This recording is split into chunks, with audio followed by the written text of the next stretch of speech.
Hi, I'm Clinton Lindsay. Thanks for visiting my YouTube channel and don't forget to like, share, and subscribe.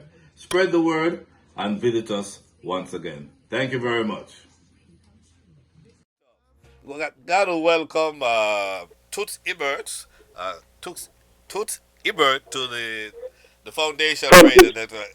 Good afternoon, from Mr. from Hibbert. Toots yes, Toots yes. Hibbert. How are you? I'm pretty fine, pretty fine. Listen, I want to thank you for taking my invitation to Yes, sir. to come on the air and talk to us. And Yeah, man. I'm in the studio creating music same way, but I'll find the time to talk with you because you're a very important person. oh, thank you very much. And so are you. Now, Yes. before we get any further, I'm gonna take you back on Monday, July 21st, 1969. My July, God, so far? yeah. You remember what you were doing Monday night? No, You don't remember? Can I remind no. you? Yeah, I can. Yes, you can, you can. I will remind you. July 21st, 1969, exactly 51 years ago on this day, you were celebrating your second win of the festival competition. Oh my gosh, Yeah, Sweet and Dandy won the festival song competition man. July 21st, 1969. Yes. Um, Thank you to remind me because you would I remember. don't, I wouldn't think about those No, things. you won't think about it, but you know, No, sir. we have these things, in our files and Shut up, yes. and that was your second win. Yes. And but the year before, let me go back to the archives. That was a very competitive year, 1968. Yes. You what happened in 1968? Desmond Decker won it, and they thought Desmond Decker was a country boy, and you as a town man, you should have won it. No, I'm the country boy. Yeah, the country. Well, you came from Clarendon, but Carry that, yeah. the guys them the rude boy them downtown start to mash up the market cart and interfere with Yes. them. Who summoned you to do that song? Desmond Decker came first. Was it Minister of Culture, the Prime Minister, or who instructed you to do that song? It was just me because I'm a songwriter, so I write all kind of thing, to attract my audience. So And so I didn't, no one didn't instruct me to do nothing. so when you heard what was happening in terms of what was they were your fans were really getting out of order. That's when you said, you know what, let me do this song to calm them down. Well, no, I told this man and me was good friend, Hmm. and this man read a thing about it. I didn't write nothing about it. I think this man read, oh boy, oh boy, this man vacation, vacation. No, that's not the song I'm talking about. Here's a sample of it. Let me just jerk your memory. Yeah, You remember that?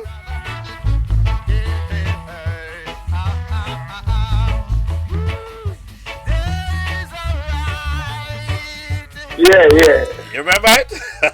Yeah, I remember, right on the wrong way. Yes, yes. And according to history, that was your way of telling your followers and your fans to accept the fact that Desmond did win the festival fair and square. Yes, And you, that's true. that is true. Yes, yes, Okay, yes. okay. So, guys, I've been saying it for years. So now Toots have confirmed the story that he did come out, and well, the recording is there to prove it. Yeah, because I won several times, so Right. he could, there's no problem. Now you have, but you, what was it about the festival that you really that you like so much? Because for the first couple of years you have entered and you have won it three times. Yes, I won it three times because the song was more logical. Hmm.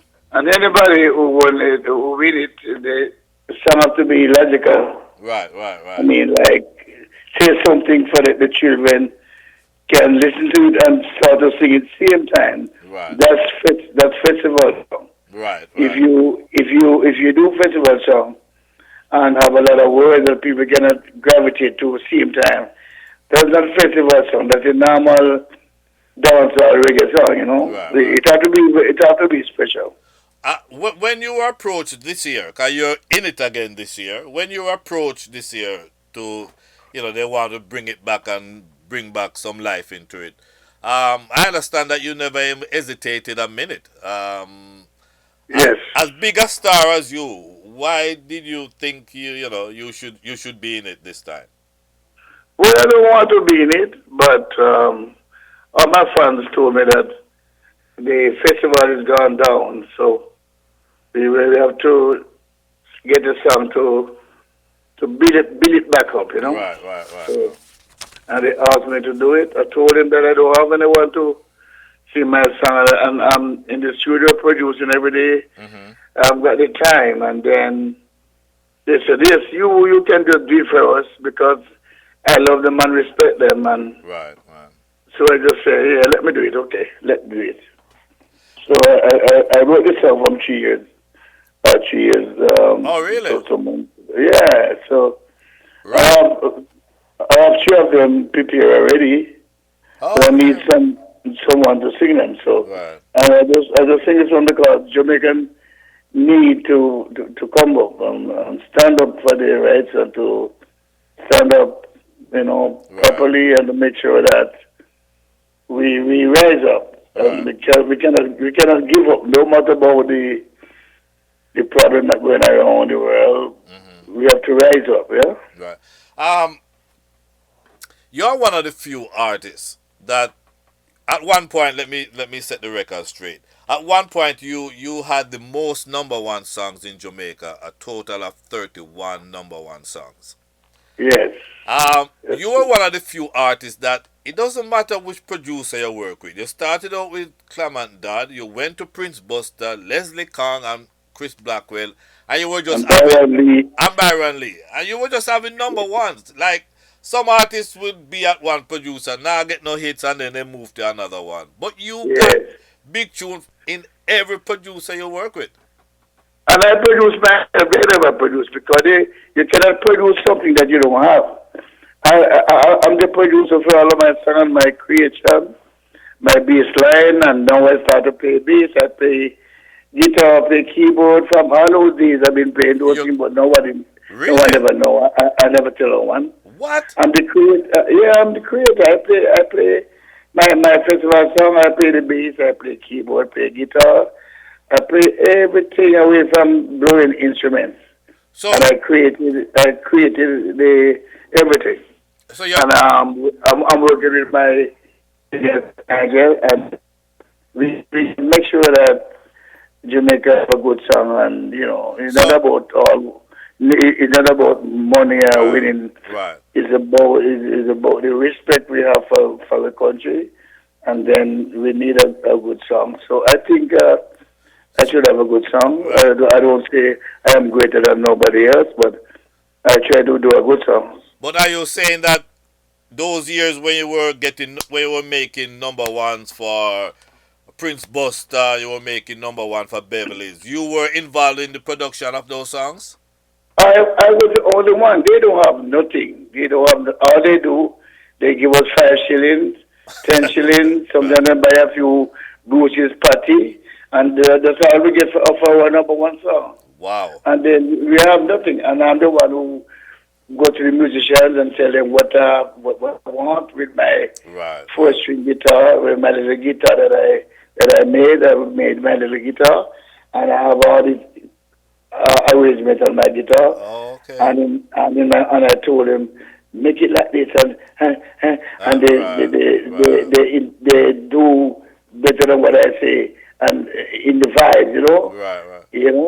So therefore, all the people them do, they just buy us a lunch, they don't give us no money for the number one song. They and call themselves producer Producers, because they right. are the one who pay the money for the to the studio, musicians. right, A little money, like a little small money. right, It's not a pay, it's like a pay holder or something. It's right, not right. anything. But they are nothing more. They are nothing more. They are just So you did most of what your should I work. call them?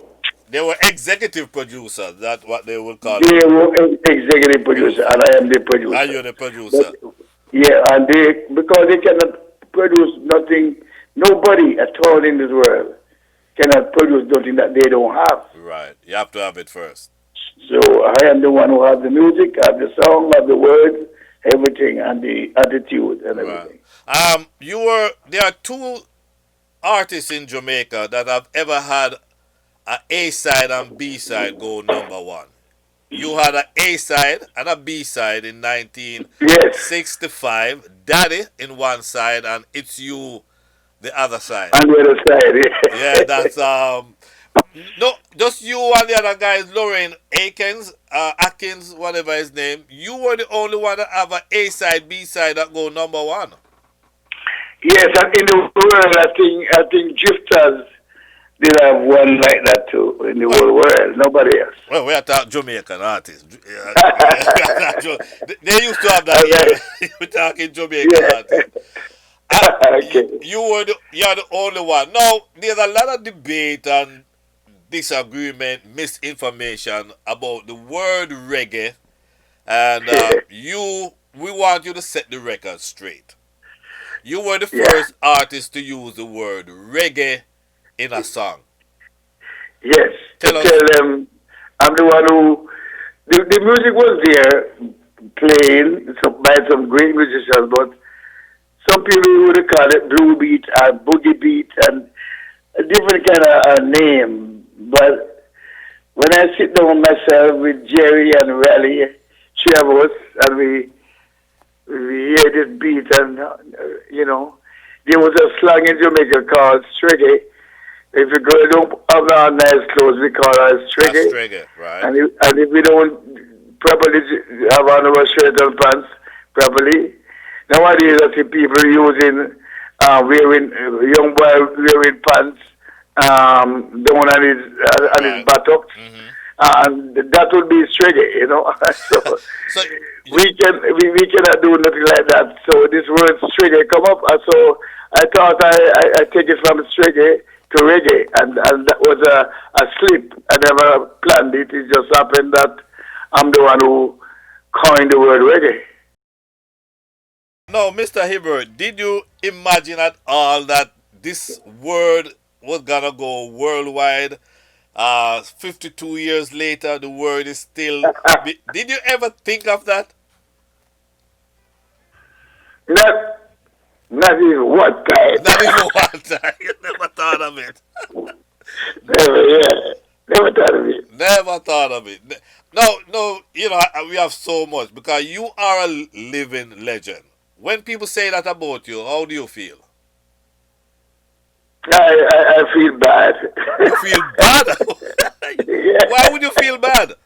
Uh, well, from my understanding, Uh-huh.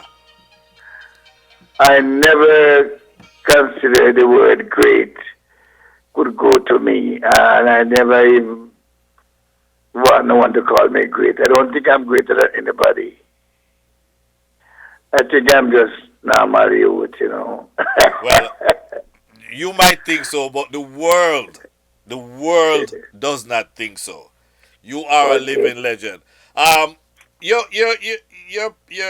colleagues, people that you work with, like from them time, Jimmy Cliff, Derek Morgan, Bob Marley, and those guys.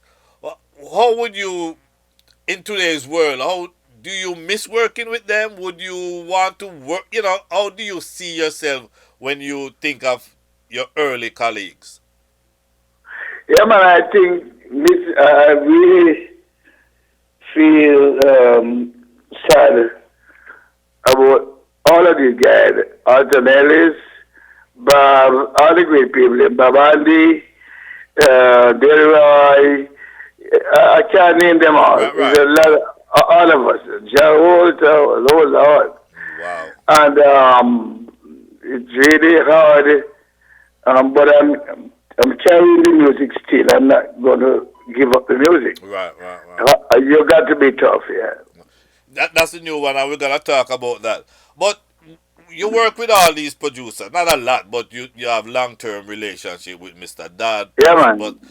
where did you think you were more productive? At what stage with the producer that you work with, Leslie Kong, Byron Lee, Well, who, who you work with? um, well, I understand you. But I have number one with Coxon, number one with With, Greenbuster, number one with with Leslie Leslie Cox, Kong. number one with Duke Creek, number one with everybody. Yeah. So nobody, none of them is better than the other. But no, I didn't mean to say they're better than each other. But where did you find you were more creative? Who gave you the most room for you to do what you wanted to do? Vibes. Well, I go to that is Byron Lee. Byron Lee. Yeah, because you and I born the same month and he has some good vibes and he don't sing and he don't, he just do what he do, he does and we are good friends. Okay. I would call it good friends. He act to me like they're good friends, but he still never pay me any good money. But I still respect him. Right. Right. We miss each other, and I missed him, but I'm still here. Yeah. Uh, you are now 77 years old, correct? I'm not sure. Not sure. But where do you and I spoke about this earlier. Where do you I saw you on TV, Sunday I saw you on TV. Where do you get the energy at your age, brethren? Where do you get this energy to perform? When I saw you the other day, you know what? It took me back to as a child in Jamaica. I used to watch Nuggets for the Needy. And Okay. that was your show. You used to kill everybody on that show. Nuggets for the Yeah. Needy. And I saw you the other day, and I'm like, you haven't lost any. Where do you get your energy? Well, I was grew up into a church with my parents, so Mm-hmm. I have a church feelings, Clapham Church, and the Pocomina Church, and the all kind of 70 Church. I go to all church. And I end up with Coptic Church, which is some homemade Rastaman. That's what we are, and Right. we are like a prophet. So anything I do, it have to come out very good because I'm a spiritual person. And one of the things that people talk about when it comes to you sing all these spiritual and conscious and religious songs, but you never grew dreadlocks. Why didn't you not grow dreadlocks? No, I didn't have to do that because I just want to praise the Almighty, the Honorable God. And then when I use the word Rastafari, I don't mean it as a dreadlock thing because every strand on your hair is a lock. Mm-hmm. It's in chapter number 6, Ezekiel chapter 44, and if you search, you will find it. Right. And then all these things that they said, I read them and I listened to them, and I realized that I should just be what I want to be. And if a man wants to wear long hair, he can wear it. Right. He's not pleasing me. He was pleasing himself and pleasing his spirit, that is knowledge, Right. So Right. I don't grow dreadlocks, and I never trim my beard because when you trim your beard and it's growing back, it itches you. So I don't trim my hair neither. It just grow like that. Oh wow! So you don't trim, you don't cut none of your hair, you don't cut your hair or anything like that. Not since I returned a big youth. Maybe when I was little, my parents sent me to the barber, and I used to be a barber too. So you were a barber. Yes, and I used to do boxing too. I'm a everything, and I just settle for music. So after all, you have tried this and you have tried that. You just realize that music is your calling. Better because it is the best. You don't have to physically hurt anyone. Now, I know there's a subject that I spoke to you years ago when you first won the Grammy, about 2005. I was with a different station then, and I'm told not to bring up the subject. And over the past 50 years, here you go. Yeah, they said don't talk to him about it.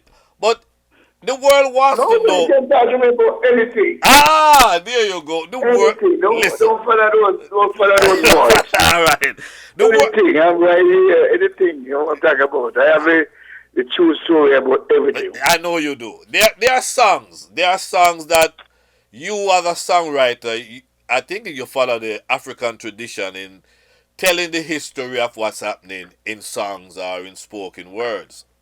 A song Yes. like Monkey Man, I read and I found out what was behind the lyrics of those songs. Yes. You wanna should I tell you and you Tell you. confirm it or you tell us? Yeah. Go for it. Okay, what I heard, what I learned.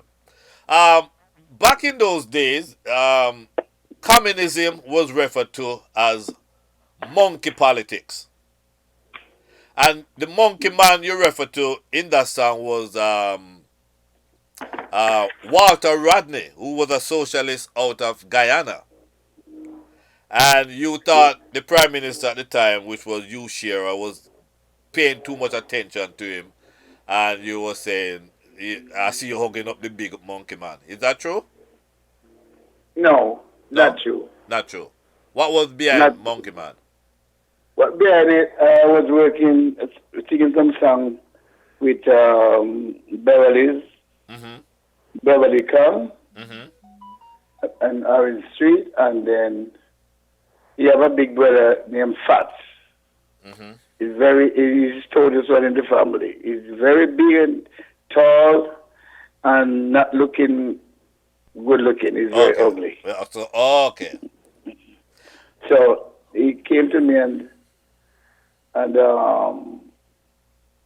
his brother Les told me that Toots, what do I say about my brother? He's so ugly, and he's miserable. And I said, no, Les, I'm not going to do it because he's a big, and if he busts me down, I will be dead. Right. So I can't, that's how about him.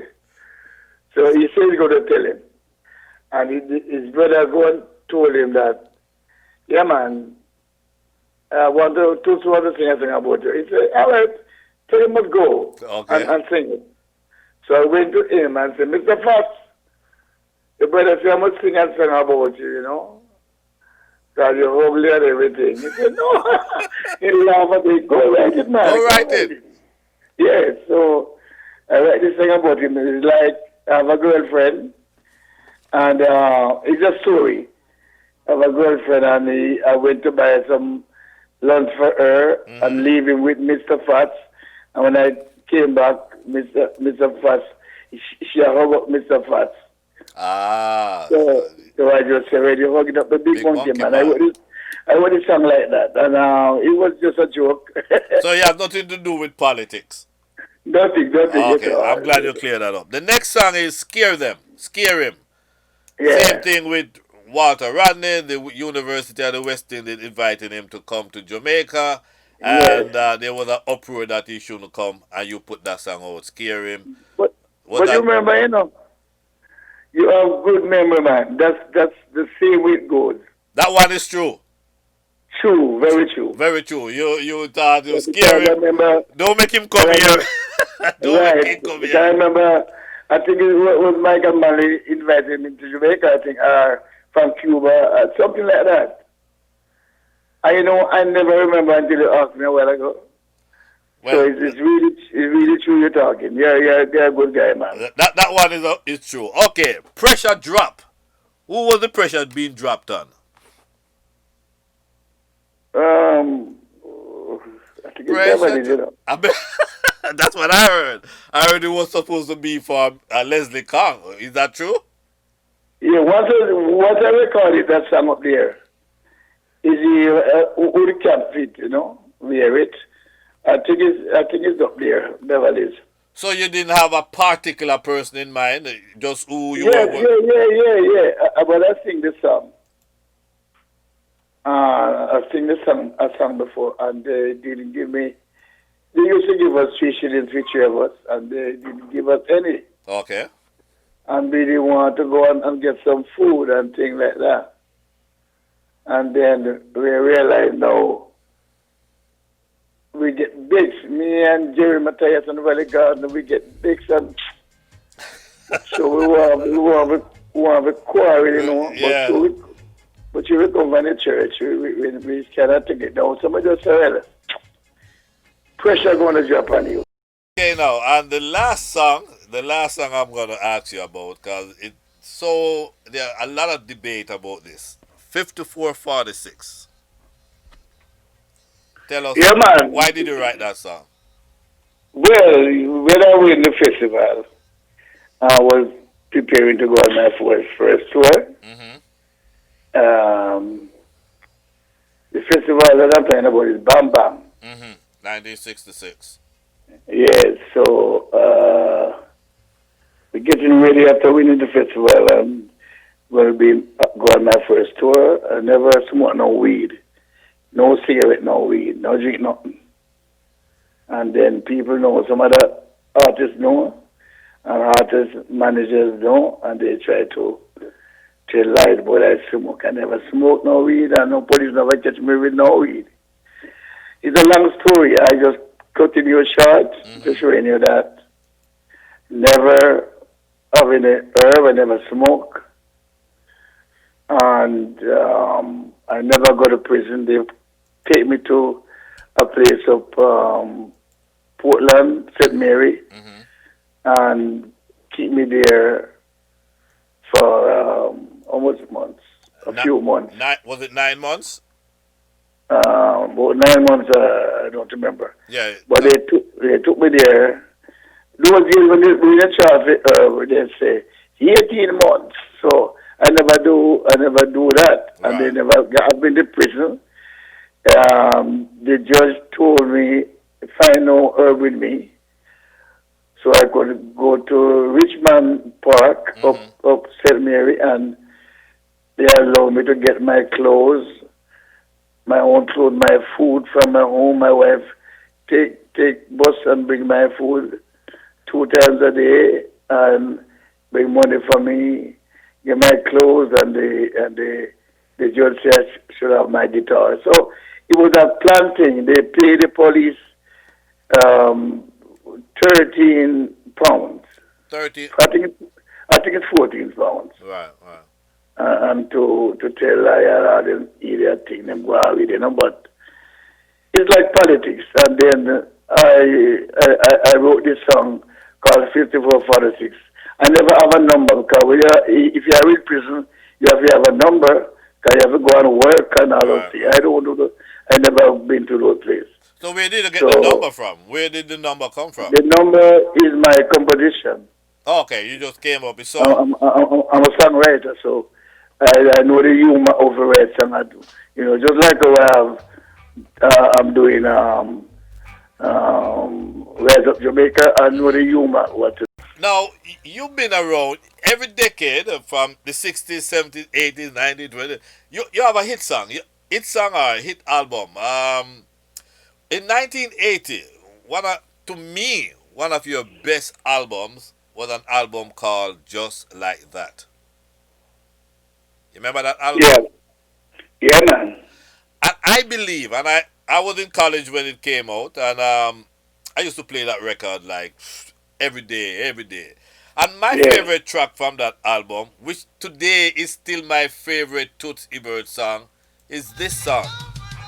It's this song. Of all the songs you have done, Alright. of all the songs, and I love them all. But you see this one, I hear a different note. I don't know. Yeah, it just have a different feel to it. Yes. Thank you. Is it a true story? Is it is it a true story? Did she just walk out just like that? Yeah, walking out of my room just like that. Just It's like a love song, no? Yeah, but Is it just lyrics you put together? Or you were describing something that really happened to you. Well, it never happened to me, but it can happen to anybody. So I just put some together.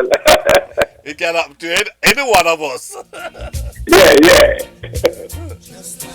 Oh gosh, I just love this song. I play it and I Yeah. play it and I play it.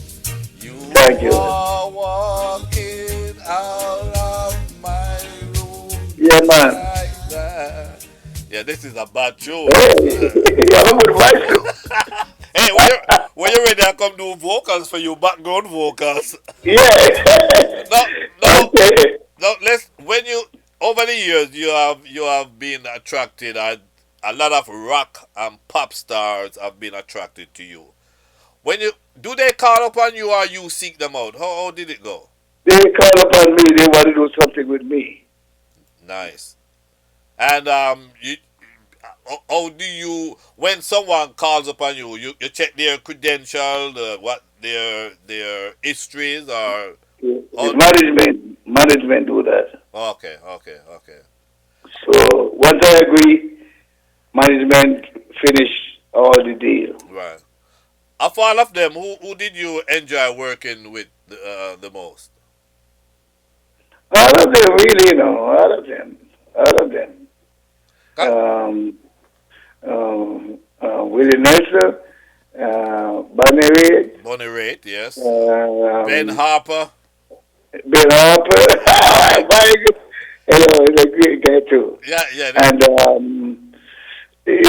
Richard Dabagado, Right, right. and everyone. And Shaggy. the song was, yes, and the song was a lot of great. What a guitarist guy name again from England. Eric Clapton. Eric Clapton, man, he's Yeah. a Yes. great guy. I love him too. I love every one of these guys, and it makes me feel good, very Right. good. Is there anyone left that I know you were really, really influenced by Otis Redding. I've read that several times. You said Otis Redding had a great impact on you. Why did Otis Redding have such a great impact on you? Because he's so very different. Mm-hmm.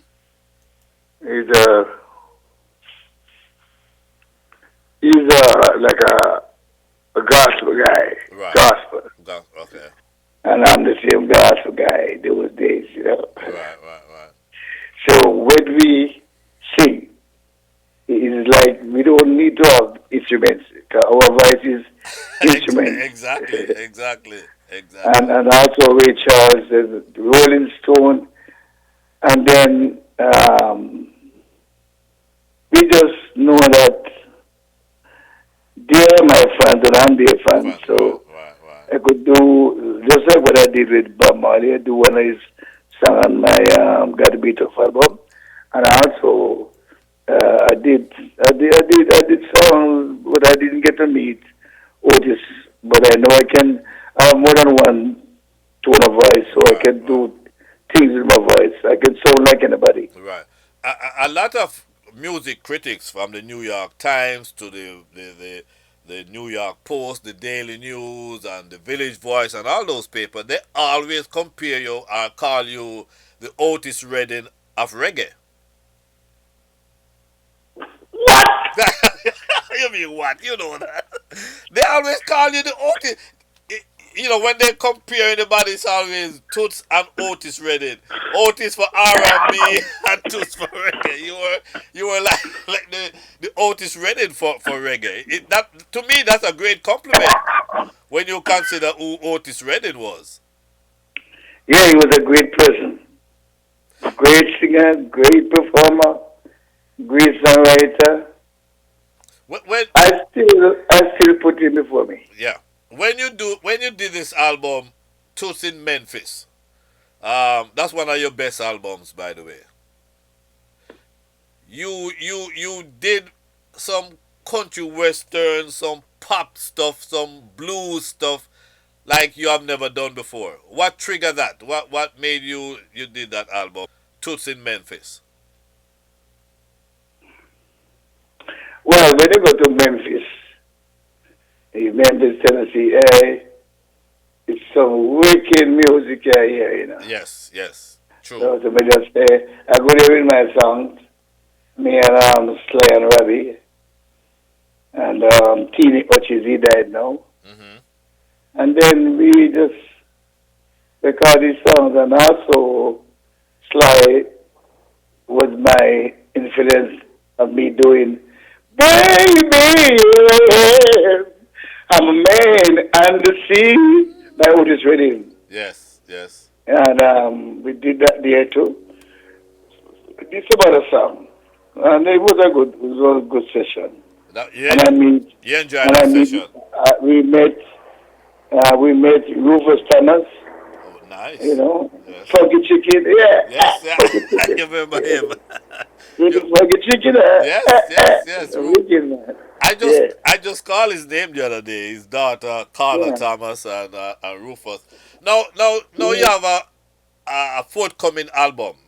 Tell us about this album. Got to be tough. Yeah, you know what's going on now, which I wrote this album from a long time, maybe 3 years, maybe four. Hmm. And then this virus called came in just the other day. I wrote my song long So ago. long ago. But my meaning to this song is don't give up. Believe in yourself, believe in God, and believe in what you do. So when things come out like what's going on now, you got to be tough to fight and get out of it and to be a champion out of all these things. So that's why I call my album, You Gotta Be Tough. What number album will this be? You have any idea? What number album will this be? I don't start check as it. Maybe about your 150th album. About your 100. Maybe so. Yeah, Let, because sometimes when you release the album, you go to New York, people make babies out of my album. yes, yes, yes, yes, yes. Babies. They make one more of that. They make a next one of it. There's a lot of babies. So if you should check that, maybe it would be a lot. A lot. It will be. Yeah. In May 2013, you had an incident. How are you feeling now? After that incident in. Well, I'm not feeling so great about after the incident because my hair don't, it just began to grow back now. Okay. So, the, I have to cut off my hair mhm. because of the surgery, and I was in and I was again major. You mean the incident happening in Richmond, Virginia? Virginia, yes. Yeah. So I went to do a charity show Hmm. for the students, and it's one of the students. He loved my song so well, and he been singing the song. People told me he been singing the song from night, and then when I started singing the song, he get crazy. He wants something to drink, and The liquor went to his head. I don't know where he get it from. Nobody know where he get it from. And he, hello? Yeah. Yeah, and he just come and I heard that he that him pour no water in it. He just drink it straight, so he got to Wow. burn his stomach very Right. hard and burn his brain. So he just want to throw away the bottle, and it dropped right in my head. Right. No, I heard later, years later, I read somewhere that you had forgiven him for that. Is that true? Yeah, man. You forgave him for real? Yeah. Why would you forgive someone who could have, you know, done your life, done your career? Why would you forgive He never someone know that? what he was doing. He never know one thing that he was doing. Okay. So, and he's a young guy, you know. Right. He's a collegeist, so I have to do what I have to do best. Right. Well, you got a good heart, obviously, because most people wouldn't forgive a man like that who could have, could have killed you with that battle. And because he didn't throw it up to me exactly. Okay, all right, so we understand that. All right, Yeah. so you are now in the festival song competition. I'm gonna play your festival entry, "Rise Up Jamaicans," and your number is 876-444-7706. Um, Yes, I have spoken to a few of the contestants, and I asked them to identify whatever charity yes, they will donate part of their proceeds or part of their winnings. yes. Who will get some of your winnings if you win?